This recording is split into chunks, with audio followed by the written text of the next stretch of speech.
The Suns have been making some free agency additions. In Mike Budenholzer's first year as a coach, we were wondering which way he would head with this roster. Would he double down on the starting five of Jusuf Nurkic, Grayson Allen, Bradley Beal, Devin Booker, and Kevin Durant? Or would he go somewhere new with a different type of big, maybe potentially a big that we could play some 5-out offense with? Well, I think based off our draft and this free agency signing of Mason Plumlee, that they have officially doubled down on the Jusuf Nurkic archetype of the rim running two-way big that has very little perimeter scoring ability.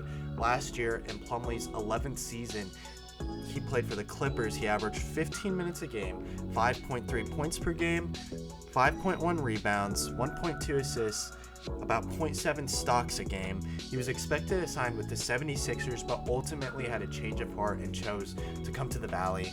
He suffered an MCL injury and was sidelined for 2 months, but other than that, he was a very productive big for the Clippers last year behind Nicholas Batum. He joins Devin Booker and Jusuf Nurkic as Suns players who got into scuffles with the Warriors in recent years. Devin Booker and Klay Thompson went at it in that 2022 season, and just last year, Jusuf Nurkic had a one-sided brawl with Draymond Green. But Mason Plumlee also got into it with Draymond Green last year after a hard foul left Plumlee pissed. Plumlee couldn't finish. And then Plumlee, what is he doing? Oh, he's frustrated. This guy continually gets straight at the trips, and then Kuminga came, and Kuminga's not happening to him in the back. While Plumlee hopes to be a productive big for us next season, it cannot be ignored that he's entering this season at age 34 in his 12th season as a pro, and he has suffered some injuries and lost a fair amount of athleticism.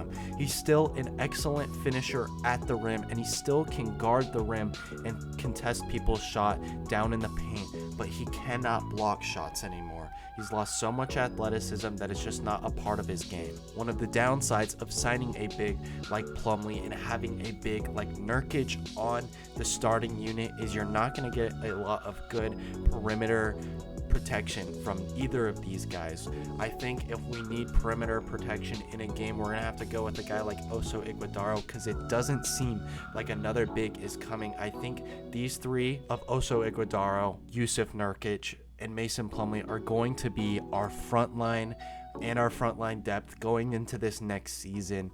Bol Bol can also play some minutes. I would rather see him at the 4, however. Speaking of Bol Bol, he also chose to resign. Bol Bol was a productive backup big for us last season. He averaged around 5.2 points per game, 3.2 rebounds, and 0.6 blocks on just 10 minutes played. He shot 61% from the field and an amazing 42%, and fans really hoped that he would get more minutes, but Frank Vogel just would not allow it. I know everybody is excited about him coming back to the Valley, and he should get more minutes, hopefully under Mike Budenholzer. And I'm glad that he chose to sign with us because he may have been able to get more money elsewhere, but he's betting on himself right now and hoping that after this contract, he's in for a big payday. Royce O'Neale has also re-signed to the Phoenix Suns for a 4-year, $44 million deal. We traded for him at the deadline last year for Keita Bates-Diop, Jordan Goodwin, Yuta Watanabe, and Chimezie Metu in a first-round pick swap with the Grizzlies, and we got in return Royce O'Neale and David Roddy. And Royce O'Neale was a guy that we needed to re-sign this year. Suns management said that there was 3 players, and the order that they needed to re-sign them in was Royce O'Neale at number 1, Josh Okogie, who ultimately opted out of his deal and may test free agency, and also Bol Bol at number 3. And they got their 1 and their 3 knocked off. Now they just need to go out there and re-sign Josh Okogie. But back to Royce O'Neale. He's an incredible defensive player who has a lot of playoff experience with the Jazz. He played starter minutes during that Timberwolves series once Grayson Allen went down, but he looks to be an impactful defensive wing off the bench for the Phoenix Suns this season, and I'm really glad that they were able to retain him. As I'm recording this, the Suns have not signed a point guard.